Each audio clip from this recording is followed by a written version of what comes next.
Apakah teman-teman sudah memahami tentang konsep dana pendidikan yang sebenarnya? Terus kapan kita harus mempersiapkan dana pendidikan tersebut? Assalamualaikum warahmatullahi wabarakatuh. Selamat pagi teman-teman semuanya. Bertemu lagi dengan saya Dr. Fauzan. Kali ini kesempatan ini saya akan sharing tentang sebuah hal penting yang masih jarang orang mengetahui konsep ini. Dan teman-teman jika sudah mempersiapkan, sejauh mana sih sudah tahu tentang konsep dana pendidikan yang benar, tepat sasaran, dan efisien. Oke, langsung saja. Saya akan membahas tentang sebuah analogi dari konsep dana pendidikan.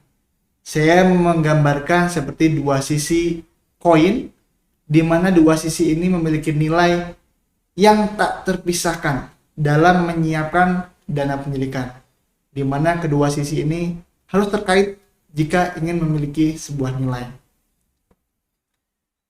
Ini sebuah ilustrasi terkait dengan dana pendidikan, di mana ini ada seorang anak kecil, dua orang, di mana saya gambarkan terpaut usia yang berbeda yang mempengaruhi mempersiapkan dana pendidikan.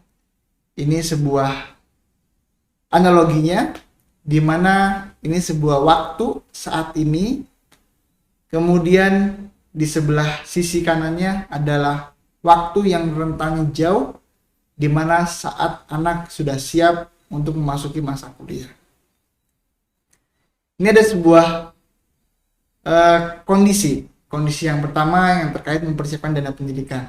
Kondisi yang pertama, jika orang tua, teman-teman semuanya, jika sudah mempersiapkan dana pendidikan, sekiranya tidak perlu butuh waktu, ya kondisi A kita sudah siapkan dari saat ini. Dimana maksudnya adalah ya dana yang sekiranya ditarget ketika anak masuk kuliah ini sudah terkumpul pada saat ini. Dan syaratnya tidak boleh dana yang sudah dikumpulkan ini digunakan untuk kebutuhan lain.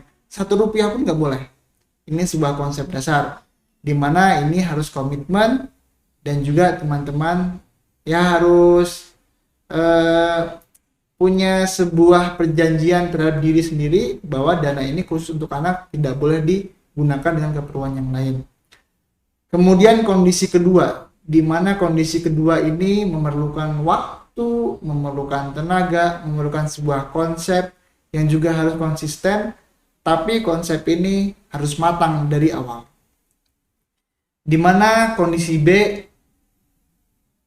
dari kita semuanya, dari orang tua, masih perlu waktu untuk mengumpulkan yang namanya dana pendidikan. Ya, kalau misalnya kebanyakan saat ini, pasti kondisi B ini terjadi, di mana masih perlu waktu dari saat ini menuju ke masa kuliah. Saya gambarkan waktu ini seperti sebuah koin, di mana ada posisi atas, posisi bawah. Dari antara sisi A dan sisi B ini kita harus menjaga memiliki nilai di keduanya. Karena ya bayangkan kalau misalnya koin satu sisi ini rusak, tidak menjadi sebuah mata uang koin lagi, hanya sebagai logam aja.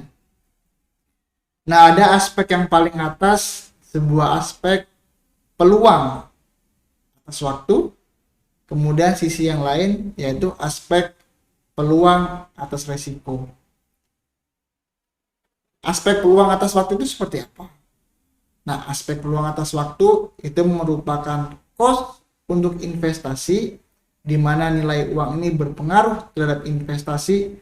Ya, saya gambarkan ini nilai saat ini tidak akan sama dengan nilai 13 tahun kemudian. Kemudian yang bawah yaitu cost untuk keluar resiko, di mana perlu biaya untuk mengelola resiko yang terjadi pada orang tuanya. Kebanyakan orang hanya fokus terhadap dananya saja, hanya fokus terhadap anaknya yang mau kuliah, tapi melupakan resiko yang terjadi pada orang tua. Nah, ini saya tidak bilang teman-teman, saya pun juga di awal berpikir bahwa menyiapkan dana pendidikan itu ya untuk anaknya aja, fokus kita menyiapkan uang kekumpul, ya udah. Di sisi lain kita juga merasa percaya diri bahwa tidak mungkin terjadi apa-apa pada saya. Padahal mah kita lupa bahwa takdir kita terjadi resiko pasti akan terjadi, hanya waktunya yang kita tidak bisa prediksi. Maka dari itu, karena kita tidak bisa memprediksi, tapi kita bisa mempersiapkan resiko-resiko yang akan muncul. Sehingga sisi yang kedua, cost untuk keluar resiko harus kita siapkan. Di mana cost untuk investasi ini yang kita ketahui bahwa ada dua hal. Investasi yang memiliki return sedang atau tinggi, ya kalau bahasa gampangnya mah dengan investasi kita dapat keuntungan yang besar. Di sisi lain ada investasi yang returnnya rendah atau sedang, atau keuntungannya kita nggak mau tinggi-tinggi banget lah, yang penting ada keuntungan walaupun sedikit, sedang, tapi ada keuntungan. Tapi ingat, setiap investasi ada namanya resiko investasi, di mana semakin tinggi kita mengharapkan return yang besar terhadap investasi, maka kita harus siap resiko investasi yang juga tinggi. Resikonya bagaimana? Ya simpelnya, kalau kita berinvestasi dengan harapan keuntungan besar, ya kita juga harus siap kehilangan yang besar. Nah begitu kalau yang kedua, return rendah, ya risikonya rendah, sehingga keuntungannya juga ya bukan berarti nggak ada keuntungan, tapi ada keuntungan sedikit atau ya tidak besar, tapi resikonya kita juga kecil. Kemudian sisi yang satunya lagi, yaitu apa sih cost untuk keluar resiko itu, dimana ini adalah cost yang bisa memanage terhadap resiko yang muncul pada orang tua yang mempersiapkan dana pendidikan. Resiko apa? Banyak sekali. Resiko pada intinya adalah resiko yang mempengaruhi produktivitas keuangan dalam mengumpulkan dana pendidikan. Apa saja? Dari mulai sakit, kemudian terjadi kecelakaan yang mengakibatkan contohnya kecacatan, atau misalnya mengalami gangguan aktivitas yang mengurangi produktivitas, atau sakit kritis, yang paling berat adalah tutup usia, di mana semua ini akan berpengaruh terhadap produktivitas keuangan keluarga. Hal paling simpel saya gambarkan, jika orang sakit perlu dirawat, udah otomatis kehilangan waktu minimal 3 hari, tidak mungkin bisa produktif. Yang ada kita mengeluarkan biaya untuk berobat. Apalagi yang sakit kritis, perlu berobat iya, kita nggak bisa bekerja kembali, tidak ada pemasukan, justru pengeluaran akan 2 kali lipat. Dan yang tingkatan paling besar adalah yang paling tidak bisa diubah lagi, yaitu tutup usia. Tidak mungkin orang jika sudah meninggal bisa hidup kembali, itu tidak mungkin. Nah, itu mengelola resiko-resiko tersebut ada 2. Yang pertama, kelola resiko dengan asuransi. Apapun itu asuransi yang digunakan oleh teman-teman semuanya. Contoh asuransi kesehatan, mau menggunakan BPJS asalkan puas, silahkan, tidak masalah. Kemudian asuransi jiwa yang menggunakan produk apapun, tools apapun, silakan. Yang penting teman-teman sudah mempersiapkan itu semua. Kemudian opsi kedua, jika tidak mau menggunakan asuransi, ya teman-teman harus menyiapkan namanya aset liquid. Gimana ini aset liquid? Pada intinya adalah bahwa aset teman-teman bisa digunakan pada waktu yang sifatnya mendadak atau tiba-tiba jika terjadi resiko-resiko pada teman-teman. Saya ambil contoh, jika teman-teman mengalami kecelakaan yang perlu biaya besar sampai perlu operasi, harus memerlukan uang dadakan untuk biayanya, teman-teman harus mempersiapkan dana tersebut ada pada saat itu juga. Terserah mau bisa jual tanah saat itu juga langsung laku, silakan. Mau mengambil tabungan, silakan, apapun itu. Intinya aset liquid ini aset yang bisa digunakan dalam jangka pendek, terutama khususnya pada saat terjadi resiko yang sifatnya mendadak yang tidak bisa kita prediksi tapi pasti akan terjadi. Nah, kita perlu ingat bahwa mempersiapkan aset liquid ini memerlukan biaya yang besar. Ya bayangkan saja, jika teman-teman memerlukan pengelolaan resiko harus siap di awal. Saya ambil contoh misalnya. Konsep tentang dana darurat itu 6 kali lipat kebutuhan bulanan.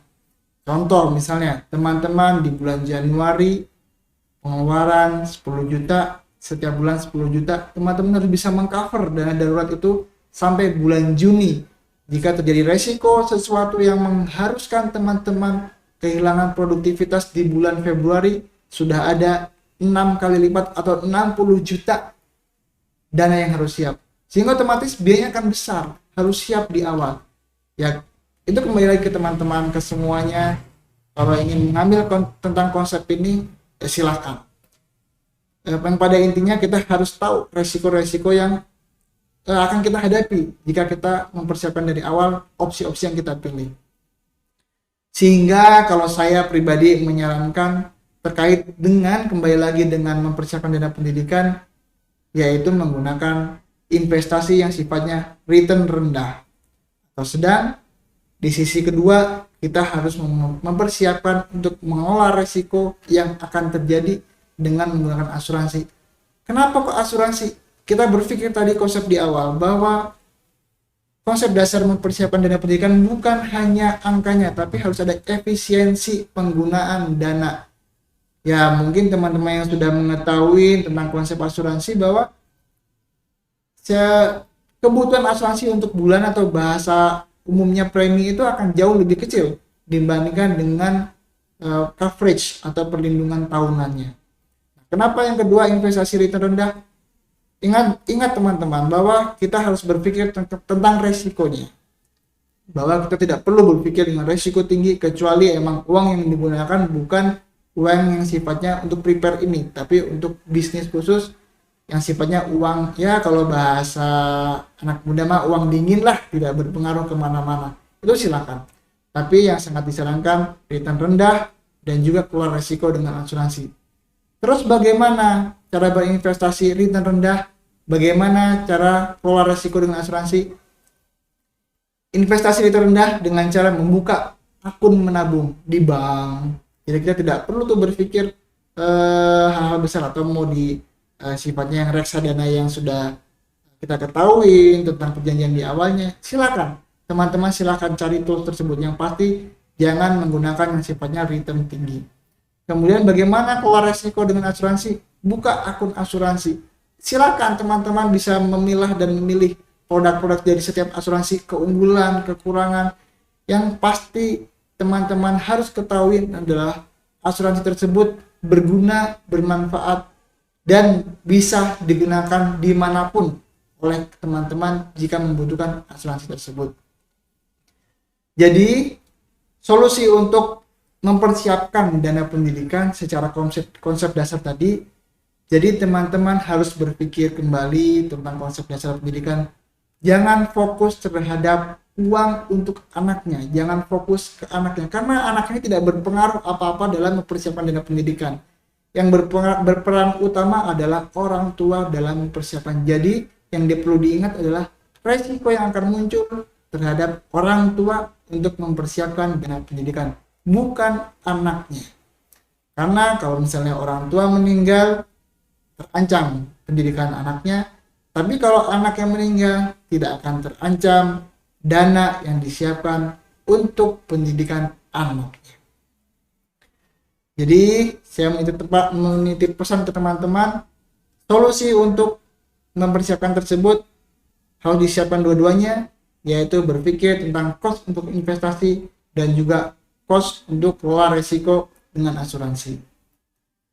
Untuk teman-teman yang ingin tahu lebih banyak tentang konsep dasar pendidikan, bagaimana solusinya, produk apa yang lebih baik, investasi apa yang lebih baik, kemudian keluar risiko dengan asuransi apa yang lebih baik, kita bisa diskusi lebih banyak. Silakan luangkan waktunya, saya akan meluangkan waktunya, kita akan berbicara santai sambil ngopi juga boleh. Nanti kita akan bongkar semuanya secara detail sesuai kebutuhan teman-teman semuanya. Mungkin itu aja dari saya kesempatan kali ini, semoga bermanfaat untuk teman-teman semuanya. Sampai jumpa di pertemuan berikutnya. Saya Dr. Fauzan, jangan lupa bahagia.